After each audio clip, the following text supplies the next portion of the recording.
house. Alrighty, you are looking live. It's sold out MetLife Stadium, where today the 16-0 and playoff bound New York Giants will be taking on the 0-16 Detroit Lions. And why the Detroit Lions 0-16? Because they suck. Giants going to whoop up on them tomorrow night preseason because Detroit sucks. Welcome to the Gridiron. Jersey guys, what's up? Jersey guys in the house. Anybody going to spend a little bit of time with me here this evening? I greatly appreciate it. Or if anybody's going to spend any time watching the replay, this once again, thank you so much from the bottom of my heart. Means the world to me. Thank you. Going to try to go about 30 minutes here tonight. Shoot my mouth off for about 30 minutes. Anybody got anything to say, please feel free. Fire away, throw in the chat box. I usually try to check on the chat box like every 5 or 10 minutes or so. So as soon as I see something in there, I try to respond to it as fast as I can. So please feel free and fire away. Plus, instead of me just rambling on, talking for half an hour, 40 minutes or whatever, it's nice to talk to another Giant fan. So also a little, little note here is that tomorrow we'll be doing probably a post-game recap, I guess, of the Giants' first preseason game. And then I'm off to Mexico, so I'll be gone for like 9 or 10 days or so. So I won't be back like the 20th. I think it's the 20th, so I probably won't be back until I probably won't be alive until like after the 21st. So unfortunately, I missed their second preseason game. But I'll try to follow it on my phone or on a computer or something in Mexico, but I won't be going live. So I'll be taking off a week off. But when I come back, it'll be smooth sailing, hopefully through the rest of the season, pretty much. Say hi. Oh, yeah. I sure will. Absolutely. So before I get started, if anybody wants to help support my channel out, it would mean the absolute world to me. In the description box below, there's a top link in the description box. Takes you to my membership page. I got 3 different membership levels. The first one's called the Saquon, second one's called the Lawrence Taylor, and the third one I got is called the Gridiron. Each one's got their own little perks to them. So if you want to help support my channel out, it would mean the world to me, and I thank you in advance. Thank you. If you are subscribed to my channel, I got to move the chair. Let my buddy Randy in there. If you are subscribed to my channel, you good, buddy? Come on in, Bill. All right, Randy's in. We're good. I greatly appreciate it. Thank you. If you are subscribed to my channel, I can use all the support I can get, guys. But if you're not, please go down below, hit the subscribe button, hit the bell icon. That way, next time I go live or put a video out, you'll be notified. And it's free of charge. What do you got to lose, right? But if you are subscribed, I thank you. And then finally, in the description box below, there's 2 Facebook links. The top one takes you to my Facebook group. It's called the New York Giants Gridiron. And as I say, basically in every video, right? My Facebook group, my Facebook page, my YouTube channel, it's all called like the same thing. I dumb it down for a moron like me, right? It's all called like the New York Giants Gridiron. That way I don't have to worry about, what's my channel called? Is a channel called something different than the group? Is the page? It's all called the same thing. It makes it nice and easy for me. So it's all, the New York Giants, the Gridiron. And basically what I do is after I get done going live, I'll spend probably like the next couple hours putting stuff in the Facebook group and the Facebook page, which I'm going to go over in a minute.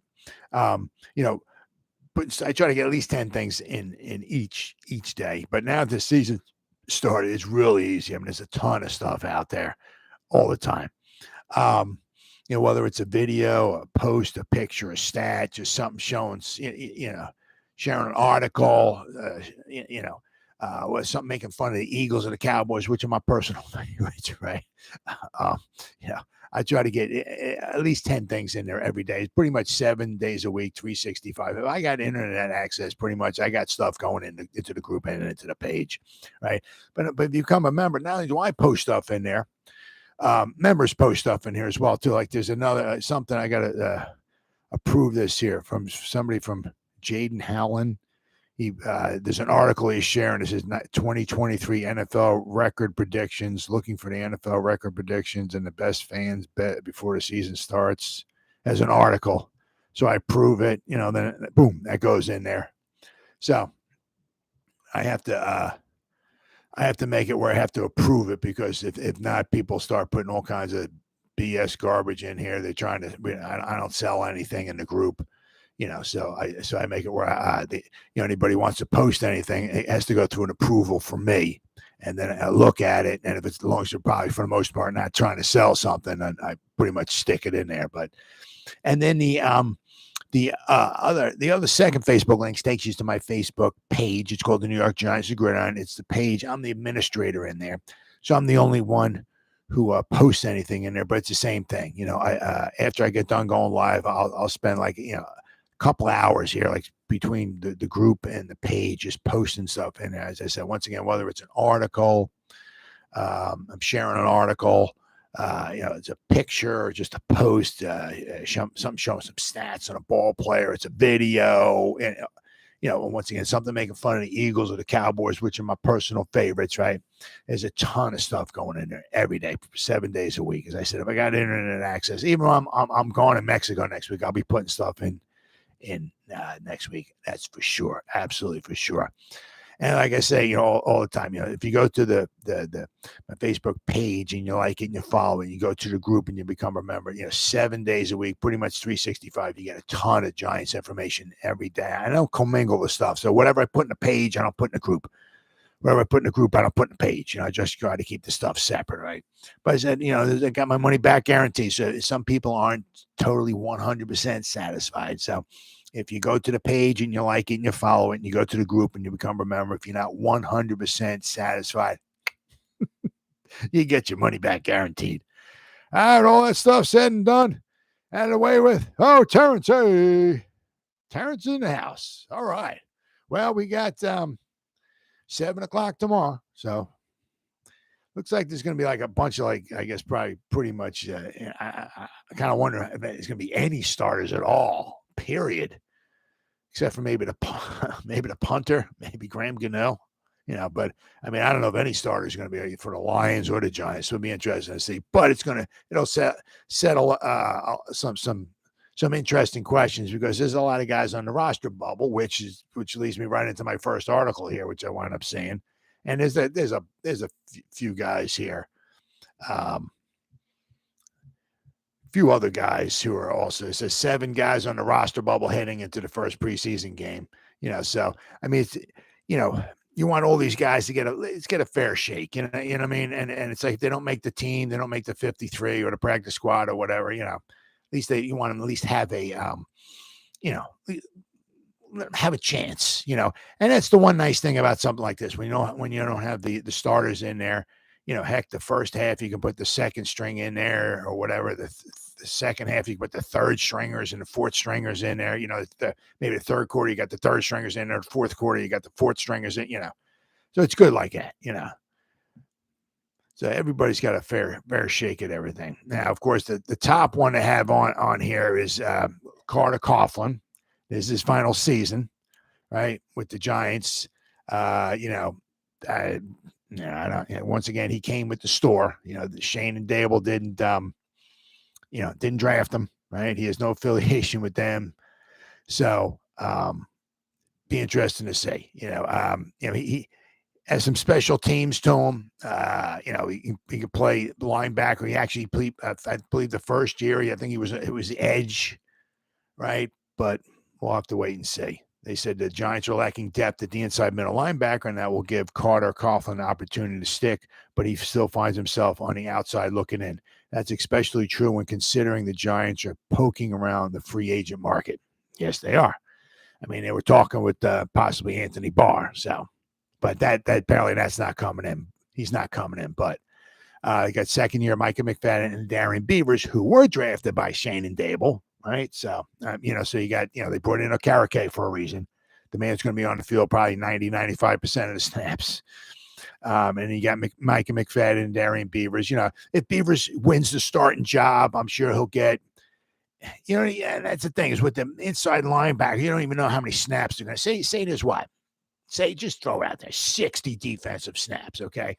So out of the 60, maybe there might be 40, just throwing a number out there where you got 2 inside linebackers, right? Because then the other stuff, I mean, you could have 3 cornerbacks. You know what I mean? If you got Sexy Dexy and Leo Ryan, that's 2, right? Then you got Azeez and Kayvon, right? So that's 4. Then you got a Karake, that's 5. You might have 3 safeties, and then you might have 3 cornerbacks. Yeah, so you only got the 1, inside linebacker. So you might have 40 snaps out of the 60 where you might have 2 inside linebackers. Well, it might be 25, 26, 27. Beavers wins.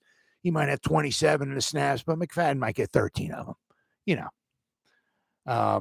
And of course, let's also not forget Cam Brown too, who's a very good special teamers. Okay. But he seems like he's like the weakest one as far as being on the defense. So it'll be interesting to see. Then you got Rodarius Williams, right? Giants drafted Deonte Banks and Trey Hawkins. We just keep adding cornerbacks. So, you keep adding cornerbacks. I mean, some guys got to, you can only keep so many of them. Let's see, both of whom have performed well in camp. Yes, they have. Deonte Banks and Trey Hawkins. Yep. And they expect to get Aaron Robinson back from PUP list eventually. Man, it'd be so nice to see what that guy can do on the field. I mean, you hear, I'm not saying he's going to be an all-pro or nothing, but, is he going to be certainly a decent cornerback, if nothing else, depth? Oh, yeah, absolutely. But the guy's got to stay healthy, I heard this one, and this one. Jeff Fiegel said this one. David Deal said your best. I mean, a ton of people said it, but I first heard it, I think, from David Deals. Your best ability is your availability. Well, Jeff Fiegel said you can't make the club in the tub, right? So, with Aaron Robinson, if you unfortunately if you can't stay healthy, it is what it is. So, of course, since getting Aaron Robinson back, Trey Hawkins, Deonte Banks, right? Of course, we got Adoree Jackson, so, we got some capable, cornerbacks. That puts added pressure on players further down the depth chart, including Rodarius Williams, who started his NFL career strong before injuries and inconsistent play took over. Now, I think last year, I believe it was, the last 4 or 5 games of time, I think he was like the healthy scratch. He was on the 53, but they just didn't dress him. So like 4 or 5 of the last games or so. Then, of course, we have Shane Lemieux. Yeah, that's another one right here. Once again, this would be his 4th season, and he's kind of, fighting for his lives. I mean, he's got some flexibility in there, but let's see. Once upon a time, the Giants expected Shane Lemieux to be their long-term answer at left guard. Yep. But injuries have riddled his career. With John Michael Schmitz now expected to start at center, it pushes veteran Ben Bredesen back to the guard spot. And, of course, we got McKeithen, right? And then you got, obviously, Zudu. So, there's plenty of additional competition there with Joshua Zudu, Wyatt Davis, Tyree Phillips. Don't forget about Tyree Phillips because he can play guard or tackle. So that means odds are getting longer for Shane Lemieux. And I saw a clip of him too. I mean, I don't know who the defensive player was, but they were going one-on-ones. They were going. There's a Karake had the green dot. I think he does. I think he's the green dotter. Yeah. But I mean, I saw a clip with Lemieux. I mean, it was like, going one-on-one, I mean, I don't remember who the defensive lineman was, but he was a big defensive lineman, for the Lions. And, they snapped the ball and the defense just walked around Lemieux. I mean, it's just like Lemieux was here and the guy was around him and Lemieux was kind of the guy, I don't even know Lemieux even touched him. I mean, it was just I was like, I think it might have been the first day. I can't say for sure, but I think it might have been the first day. It was just because the defensive lineman walked. There was a guy back there holding the ball, I guess, pretending to be the quarterback, right? So the guy just kind of walked around Lemieux. Lemieux kind of put his arms out. I don't know what he was trying to do, and the guy went back there and touched the guy with the ball. Sack. I mean, oh man. Yeah, I'm Paul. I don't want nobody to get cut or nothing like that. But then, of course, we got Matt Parrott. They got Matt Parrott here, but Matt Parrott took some snaps. He was taking some snaps. I was listening to Paul Dottino and John Schmelk. They were talking, and Matt Parrott seemed to do pretty decently. He was getting some snaps in there. He was taking over for Evan Neal. So it says Evan Neal is a lock to start at right tackle, but the Giants still need a swing man. Parrott, a 2022 third-round pick. I mean, when you take a tackle in the first round, right, and then you take a tackle in the third round, you have visions in your head of, okay, one's going to start over here, and this other guy's going to start over here for the next 10 years. Okay, we're good to go with tackle. And that just didn't quite happen. Quite happen out that way. So the 2023 third-round pick could be that guy and is currently listed as the primary reserve on the Giants' official depth chart. However, like Lemieux, injuries and inconsistency have plagued his young career and faces competition from Devery Hamilton. But Hamilton's in a boot last time I heard. So they got McKeithen, who just came back, Corey Cunningham, and the versatile Tyree Phillips. So, Parrott, he needs to impress. He's going to need to impress, that's for sure. And then, of course, we have David Sills, who's been around, I think, on this team since like 1912. I mean, it seems like every year he's always on the practice squad every year. If we need somebody, if we got 13 wide receivers go down like we do every now and then, he'll come up and help the team, but then he goes back down. Seems like he's been on this team forever. So David Sills may be a close friend of quarterback Daniel Jones, who is well respected in the locker room, but the number at wide receivers are deep. Oh, yeah. They're stacked against Mr. Sills, that's for sure. Sills currently finds himself buried on a team's unofficial depth chart, and the climb to the top seems long. Oh, yeah. I know Pimpleton might be behind David Sills. We got 13 or 14 of them. He's probably number 12 or 13. I mean, he's pretty far down there. Perhaps it's another practice squad year for the 27-year-old. Well, that's if. I mean, they're going to only keep 6 or 7 wide receivers. I mean, I don't know how many will clear waivers, but we're not going to have 3 or 4 wide receivers on the practice squad. So he might be. He might make the practice squad. We'll have to wait and see. But I mean, I heard the one thing I was also hearing today was on not Big Blue Kickoff. I was Locked On Giants with Patty Traynor. She was talking to Ed Valentine, and he seems to think that Khalil Pimpleton is the best return man. I think he was talking kick return. I think he was on the team. The problem is that with this new kickoff rule, it's kind of makes maybe the value of a good strong kickoff returner, takes some of the juice out of being a good return man. Like if we're going back in the day, and then we're talking Devin Hester or something like that, where he'll catch the ball 37 yards deep in the end zone. He'll catch it in 13th row up there, run down 12th row, jump on the field and take off and score a you know what I mean? But things are a little different now. So I mean, Pimpleton might be the best return man, what Ed Valentine was saying, but because due to is being so far buried on the wide receiver chart, I don't know if they could just keep him just there just to be like a kick returner, All right, then we got Chris Myrick, fullback / tight end.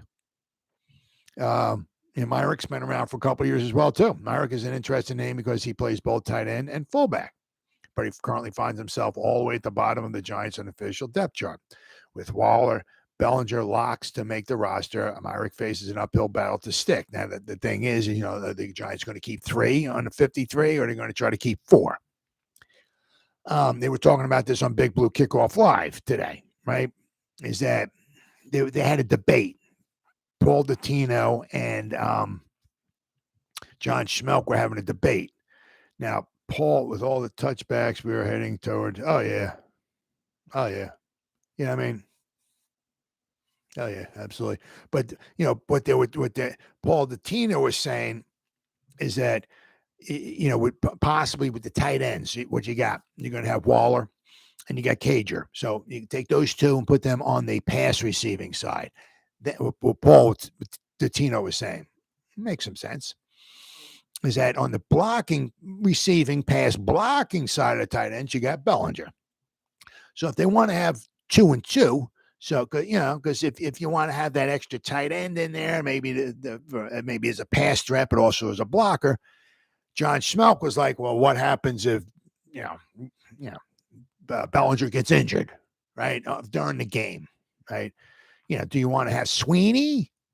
Right, so that way your 4 guys would be Sweeney. You have Sweeney and Bellinger, your blockers, and then you have Cager and Waller as your main,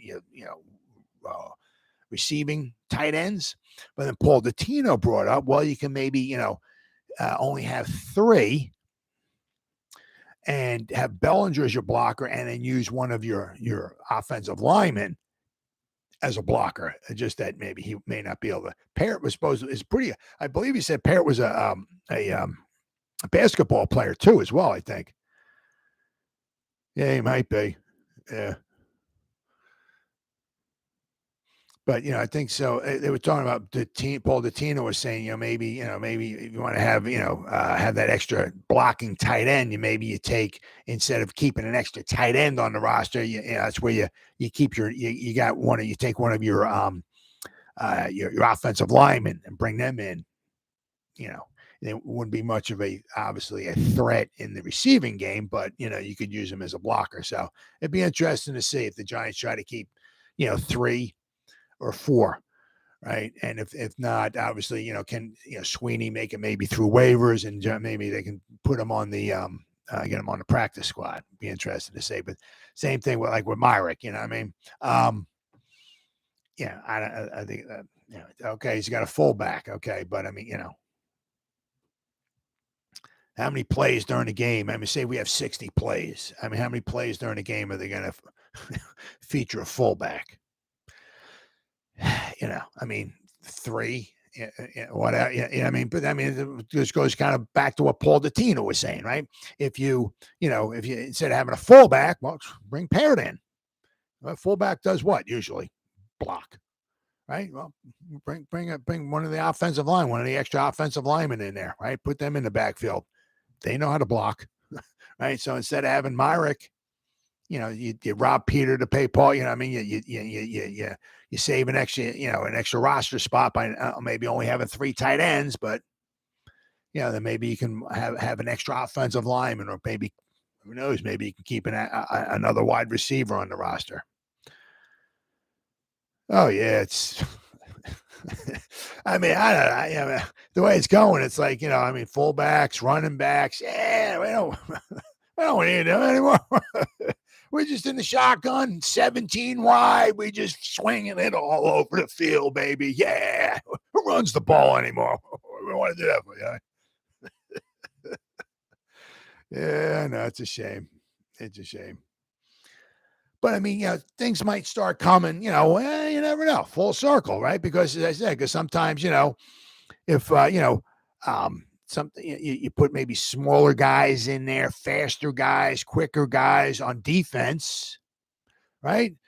So it starts evolving into something like that, where you just put a bunch of quick guys out there, maybe quick edge rushers who can get around the tackles, quick safeties, quick linebackers, all quick, small, quick. Well, okay, all right, we're gonna put 600, 700-pound offensive linemen in there, and we're just going to run the ball.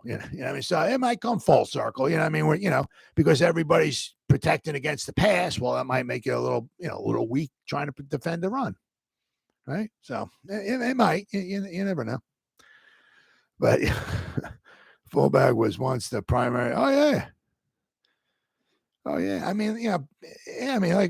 back in the, we're going back 50 years or whatever, but you had 1972, the first time Larry Zonka and Mercury Morris, first 1,000-yard running backs. I think it was 74.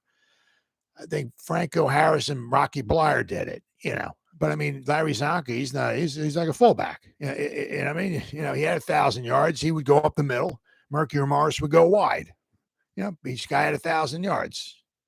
Oh yeah, a lot of it. You can go. You can go on and on and on. But the fullbacks back in the day, they get their carries. The running backs would get their carries. Oh yeah, absolutely. Yeah. Yep, Browns, Thunder and Lightning. Oh yeah, yep. Thunder and Lightning.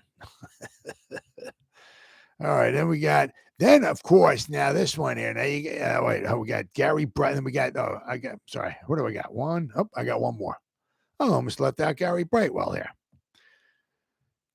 Now, Gary Brightwell is currently third on the Giants' unofficial depth chart behind Saquon Barkley and Matt Breida. But I mean, Eric Gray ain't going nowhere. He's making the team.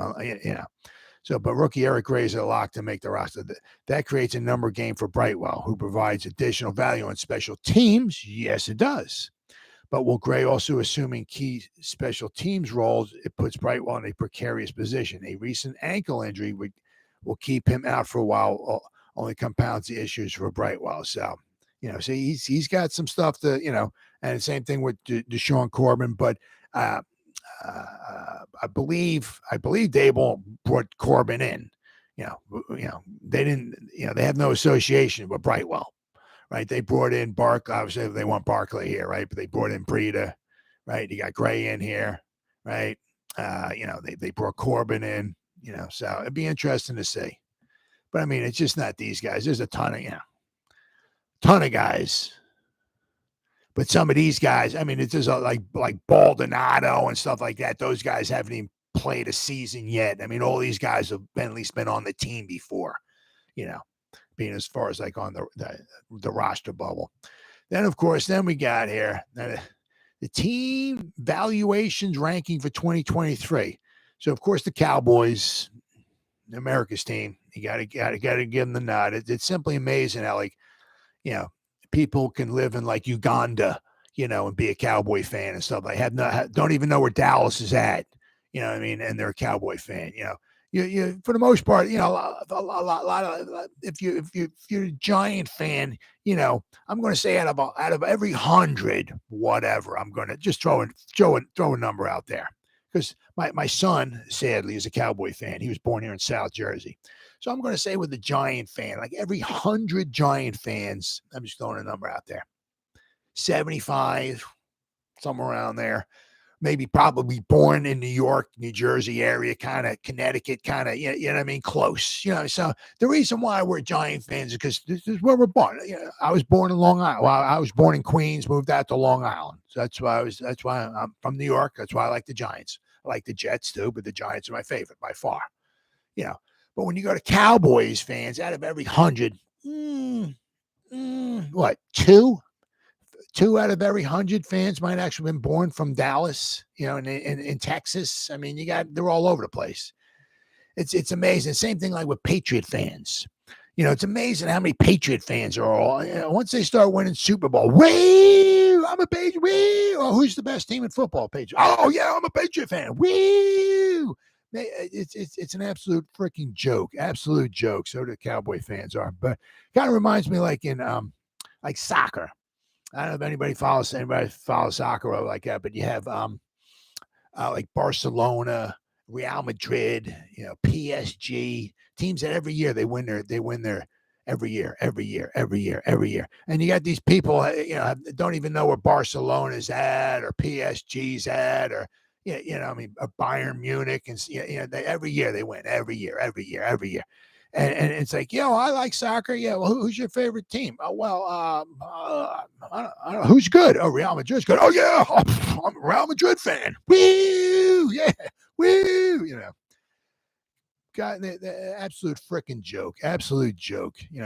That's all they do is just jump on the bandwagon. Who's a good team? So-and-so's a good team. Oh, yeah, I love those guys. Yeah. So, I mean, that's what, like with the Cowboys, it's just, they, it's Celtics. Yep. Oh yeah. Lakers, Celtics. Yep. Canadians fans. Oh yeah. Yankees. Oh yeah. Yankee fans who live in Arizona. Yankee fans who live in like northern Canada. They live on Mars. Oh yeah. Yankee fan. Oh yeah. They got the most World Series. Oh yeah. I'm a big Yankee fan. I like the Mets. They're my favorite. Right. Yeah. I haven't won a World Series since '86. I'm a Met fan. Right. So somebody's moron. Who's won the most? Who's got the most championship? Or the Canadians in hockey? Oh, I'm a Canadian fan. Oh yeah. Get the heck out of here. Same thing with the Cowboys and all these Patriot fans and all that. Get out of here. But Doc and Daryl, Celtics, Steelers, Steelers fans. Oh yeah, absolutely. But what the heck was it? I mean, there were it was like $9 billion, but the Giants are in second place though. Dallas is $9.2 billion. It said, I don't know, hard to believe, but it looked like they went up 20%. It says year over year value increase. The Cowboys went up 20%. I mean, so that means they went up like, I don't know. What the hell would that be like? They went up like $1 billion, over $1.5 billion in a year. But the Giants are in second place. It's $7.04 billion. Now, obviously, I'm sure, having a good season last year certainly helped. The Rams are in second place with $6.94 billion. Who made it? The Jets. The Jets went up 27% to $6.11 billion. It's probably had something to do with Aaron Rodgers going to the team. Who's the worst? I didn't look to see who's the worst one. Let's see now. Oh, wow. That's the Bengals, $4 billion. The Bengals are the least valued team, but they've gone up 41% though. Jeez, it's amazing how much they've gone up. Unbelievable. But the Cowboys, of course, number one. Let's see here. Pay was 6 point. That, of course, a new record by the Walter Pay, 4 point for the Broncos. See, somebody shelled out $2.2 billion for the Panthers in 2018. Okay, hold on. David Tepper shelled out $2.2 billion for the Panthers in 2018. So what are the Panthers worth now? I know they're down toward the bottom. Oh, I guess not. They're 22. Well, they're $4.2 billion. Wow. So in 5 years, the Panthers went up almost $2 billion, the value of them. Wow. But I mean, at this rate, the Cowboys, $9 billion. I mean, you can figure like another maybe 15 years or so, whatever, 15, somewhere around there, maybe 20 years at the most, they'll be worth $100 billion. Whew. Jeez. All right, but at least the Giants are up there. I don't know. Unfortunately, and this hurts. It hurts. What we got? Got me including. Yeah, I guess. Yeah. Well, that's a heck of a state. I've been there. Actually, my son and I, we went to because he's the Cowboy fan. We went to the first game ever there. Giants won.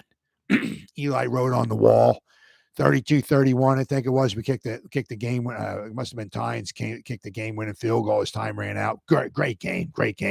But that's a heck of a stadium. That's a woo. And actually at the time, I took a picture of it. There was like 105 or 106,000 people were in that stadium. It showed. I think it was a game in Mexico. I think had more people in it at one point in time. But I think that game, at least I know at the time, set the record in the North America, in the United States, as far as a game. Like 105 or 106,000 people were in that stadium. I mean, it is freaking huge. I mean, my God, but it's beautiful too. You walk up, there's glass doors. It really, you got to give Jerry some credit, man. He built, he did it right. It's not a freaking bowl, like what we got. He got a nice stadium. I mean, that scoreboard is huge. I mean, my God, I don't know if it goes, I can't remember if it goes from the 20 to the 20 or from the 30 to the 30, but that's huge.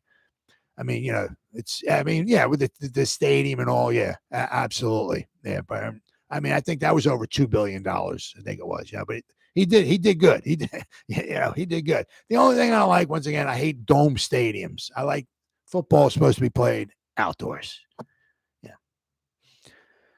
Europe soccer stadiums are, oh yeah, absolutely.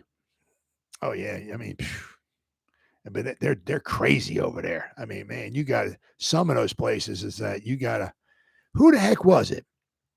Was it No, it wasn't Matt Wahlberg. Johnny Damon, I think it was, maybe. He was talking about, I think it was him.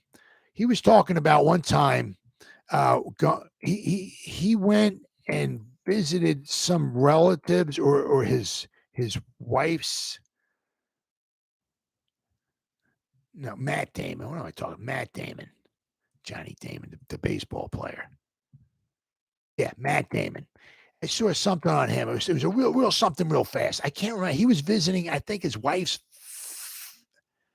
Damn. It was Argentina. I think it might have been Argentina. And he asked his father-in-law, yo, I'd like to go see this soccer match. And he said his father-in-law sat there for a minute or a few seconds or whatever and said, we can go. Yeah, I mean, usually it's, you know what I mean? But usually it's like, Terrence, me and you, we're going to sit in the room. Yo, Jeff, you want to go to the Giant game? Yeah, let's go, baby. I'm not sitting there thinking about it, But Matt Damon's like, he's like, I asked my father, can we go to the soccer? And his father-in-law was sitting there for a couple seconds and he was thinking, I mean, usually it's yeah, let's go, but he was thinking, he's like, we can go. But the thing was, what you had to do was they separated the two teams, their fans. I forgot how far, the behind the goal, and they only came out so far past the goal, maybe 10 yards or so past the goal. And that was it. And it was the same thing with the other. It must have been two heated clubs or something like that in an Argentina league. He said, basically, because if they got any closer to one another, they start throwing things at each other.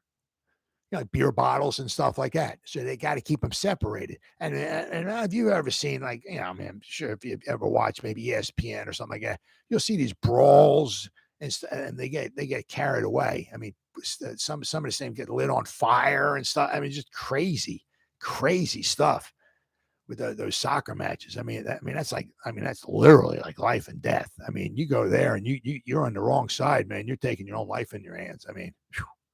That's some crazy stuff. Munich is unbelievable. Oh yeah, I'm sure. There's so many stadiums. Oh yeah, I'm sure they are. I'm sure they're absolutely unbelievable. And the nice thing is that obviously as the years go by, they only get nicer. You know what I mean? It's like, it's some of the stuff's amazing. But I said, but like, at least with Jerry Jones, I got to give the man some credit. I don't like dome stadiums, but that's a beautiful stadium. That's a really, real beautiful stadium. They play NFL games there. Oh, do they? Yeah. Okay. They killed the goalie. Oh, okay. Well, yeah. You know what happened? It was really sad. I forgot. It was Colombia. Played the United States. Now, I think it was in the World Cup. And I don't think it was like for a qualifier thing. I think it was in the World Cup. And the United States wound up winning like 1-0. And it was an own goal. Now, I know the United States passed the ball out into the middle or something like that, whatever it was, and towed the goal. And I think maybe one of the Colombian defenders was trying to stop the ball, but he actually hit it and hit into his own goal. Well, sadly, they take it seriously. When the guy got home, they killed him. Yeah. I think it was Colombia. It's, own goal off of John Harkes. Is that who it was? They play NFL games there. Escobar, own goal off of John Harkes. I mean, I know something. I think the United States played some. I thought it was Colombia, but I mean, it could have been obviously somebody else, And the guy who kicked the ball got in his own net, they wound up killing him. I mean, that stuff. That's some serious stuff, man. That's some crazy, crazy stuff.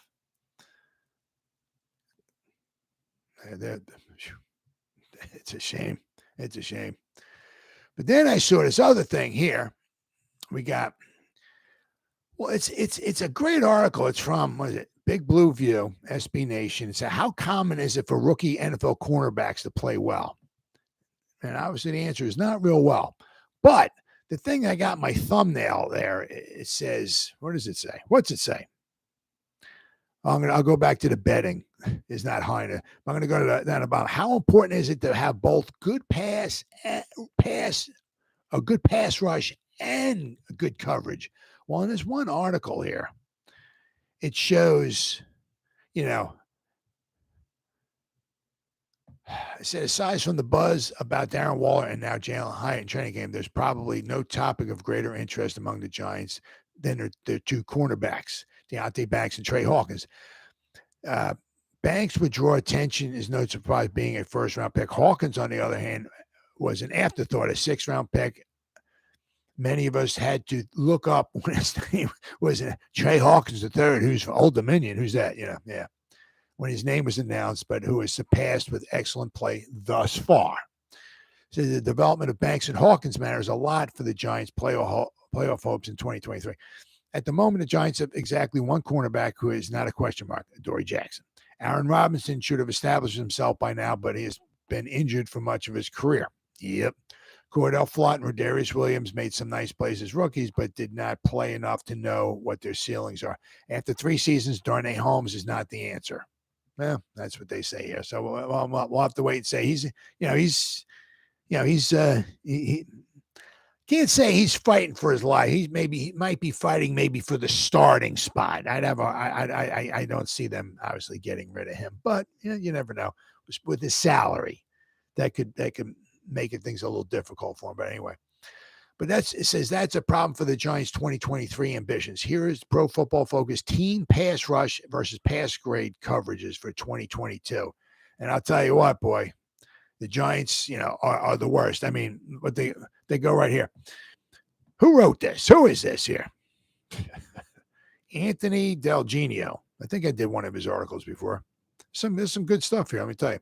So Anthony, I've identified the 2022 playoff teams obviously from last year.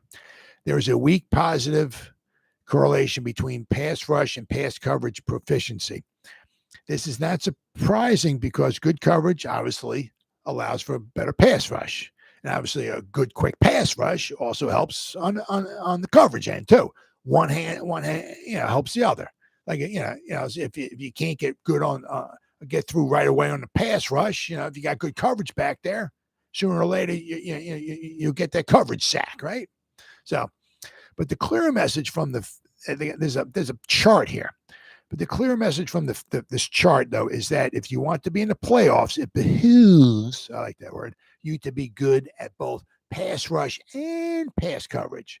12 of the 14 teams with at least average PFF grade of 60 in both pass rush and pass coverage, and half of them were above 70. So 12 of the 14 teams were at least average, meaning above 60. Okay, in the pass rush for the team, overall team, okay, for the pass rush and pass coverage. And half of them were above 70. So at least 6 of them, all right, had at PFF, that's all we're going by here, had average scores of 70 or higher. So, what did I say? 6, half of them, 7 of them, half of 14, 7. Yeah, I'm smart, right?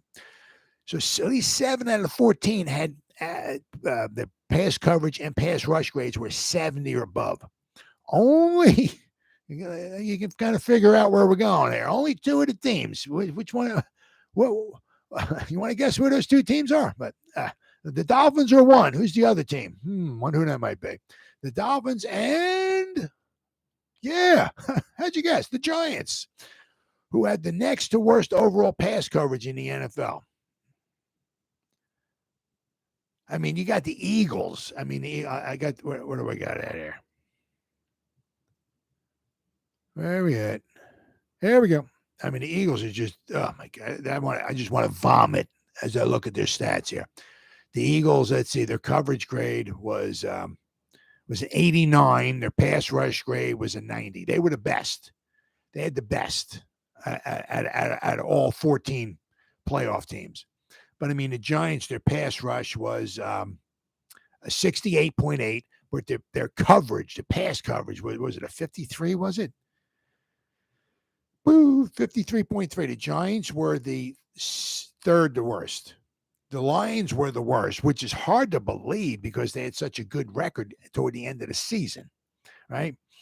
But the Dolphins, I mean, you look at it, and the Lions just missed the playoffs. The Dolphins were in the playoffs, and the Giants were in the playoffs. I mean, the Dolphins' pass coverage grade was at 52.5. But the Giants, if you look at this chart here, just by this chart from Big Blue View. And the name of the article is "How Common Is It for the NFL Rookies to Play Well?" So if you look here, the Giants are the worst, the absolute worst.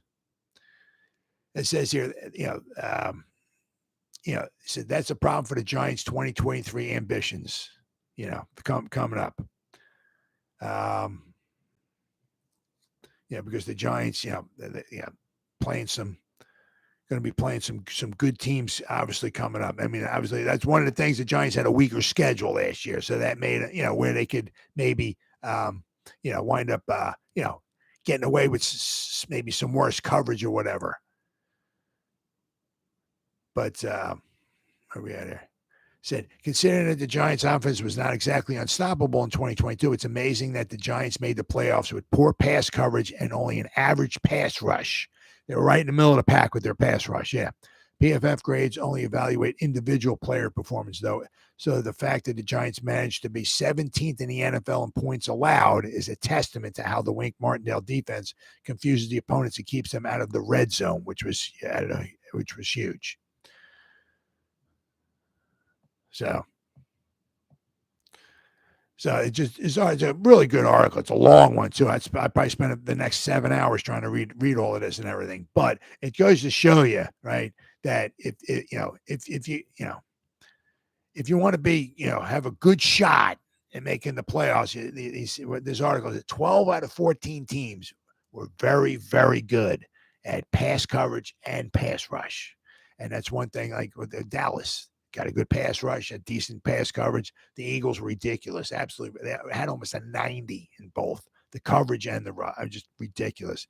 But the Giants, I mean, the coverage was like a 53, so makes it very, very difficult. You think with the athleticism and the G-main coverage.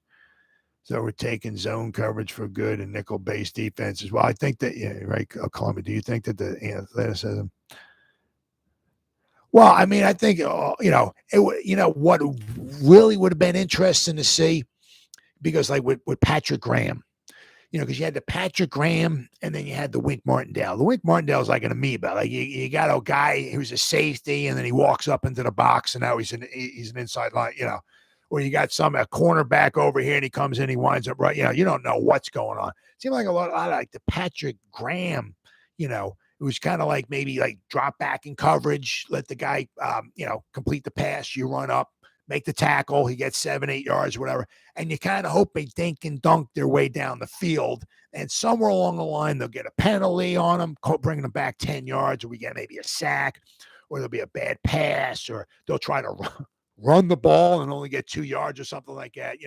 So I think it's a combination. I mean, because you got Patrick Graham's defense seems like so much different than Wink's.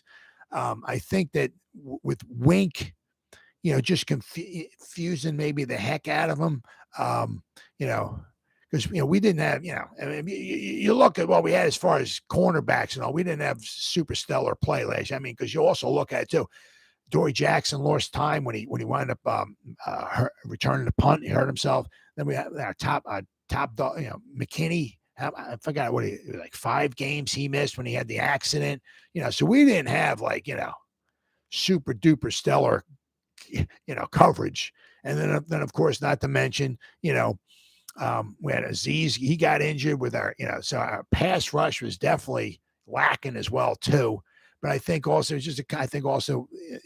think the magic of Wink, certainly helped as well too.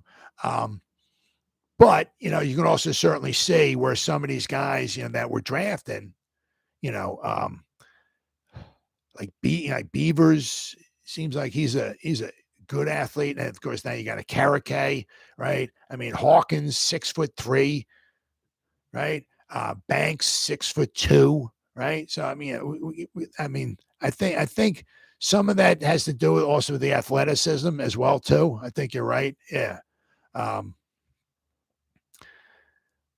And also to be, I mean, in Wink's defense, you got to be, you got to be smart, but you have to be athletic as well too, because I mean, you don't know what you're doing. I mean, you could be the safety, but you might be walking up in the box and you might have to cover the tight end. You might have to walk up in the box and maybe pretend like you're going to look like you're going to blitz or at least maybe guard against the run and drop into coverage. You might have to cover the running back. You might have to cover a tight end or, same thing with I mean, with Wicks sending, corners from the slot, corners from the outside and all that. I mean, you got to be a good athlete. I mean, you can't be, so smart, tough, dependable, and I think that's a good way too. Athleticism, I think that's a good word. I think, and I guess smart too, but because I mean, I'm sure it's not easy either. I think Wink's defense is very difficult. I think we got some. You got to be smart to be either on the offense or defense for this team. Absolutely. Oh, yeah. Something we never thought we would see. The offense against the defense against. Oh, yeah. Yep. Belichick invented the system in the 90 Super Bowl. Yeah. Well, I mean, you figure, I mean, like in the Super Bowl, I think there was like times they even rushed like 2 guys. It's like the Bills can only send 5 guys out. You got to have 5 guys, right? Blocking. And you got to have the quarterbacks. That's 6 guys. That's at least 5 guys, right? If you rush 2, right, you're going to have some. I mean, I saw Eric Howard look like he was just going to like pass out a couple of times in that Super Bowl. I mean, his hand, because they were like, they would run a play and they would almost go right back up to the line of scrimmage. So you couldn't catch a breather or not like that. But I think there were times where like Belichick had like 9 guys in coverage. So basically, he had sent 5 wide receivers out. Almost everyone was getting double covered. But also Belichick also said too that when they catch the ball, you hit them and you hit them hard, you pound them. But he also said before the Super Bowl too, he mentioned this too, and this didn't go well with Carl Banks. We're gonna have to let Thurman Thomas get 100 yards rushing. Because what does Belichick do? He takes away something. Right? He usually tries to take away something, at least what you're maybe best at. Whatever. So he tried to take away their passing game. So he's like, if you want to pass, okay, it's going to be hard. You're probably not going to go deep because we got 9 guys in coverage, or 8, at least 8, if not 9 guys in coverage. It's going to be tough to complete passes back there. I mean, you maybe hit them underneath or whatever. But so he said, we'll let Thurman Thomas get him over 100 yards rushing, and when they catch a pass, you pound them. That's what he did. They shut down the case. Yeah. That's one of the greatest Super Bowls of all time, and not just because we won. There was almost every drive had a story to it. Almost every drive, it was unbelievable. Every I mean, it was they could probably write a movie about that Super Bowl. It was just so good. The only way the Giants could do it, they had to slow it down. They get into a back and forth tennis match with Buffalo. They probably would have lost like 50-15. They would have got killed. And then we got NFL betting. Why we aren't high on the New York Giants this season? Oh my God. Let's see here. What is this here? It's from Yahoo Sports. Brian Daboll went over to Big Apple in his first year with the Giants head coach. It all started the first week of the season with a critical decision in the final minutes. The first-year head coach passed up on a chance for the tie, and he went for the 2-point conversion with 1:06 remaining. His gamble on his players in the dramatic 21-20 win over the Titans set the tone for that season, would eventually earn him Coach of the Year. Daboll turned that momentum into a 6-1 start and quickly made headlines as the surprise of the NFL. It was clear he was pushing all the right buttons with the New York Giants' biggest stars. So Barkley rushed for over 103 yards per game in the first 7 weeks. Daniel Jones was showing improvement despite his limited weapons in the passing game. As many expected, regression hit in the second half as the Giants dropped all but 3 of their final 8 games. Their 9-7-1 record was still good enough to secure a date in Minnesota for the wild card game. The Giants took a huge leap under their new head coach, but taking that second step can be an even bigger challenge for rebuilding teams. I think it's very telling that the Giants' projected win total is just 7.5, just a small increase over last season's 7. So what? So I guess last season they were only supposed to win 7 games, I guess it was. So here are a few factors that have. Who is this? Let's see. This is Mark Drummiller, I guess from Yahoo Sports. There are a few factors that has Mark betting his life is a little different in year 2. Dable's New York Giants over and under 7.5 wins. You can believe a team is heading in the right direction, but still take a step back. Yep.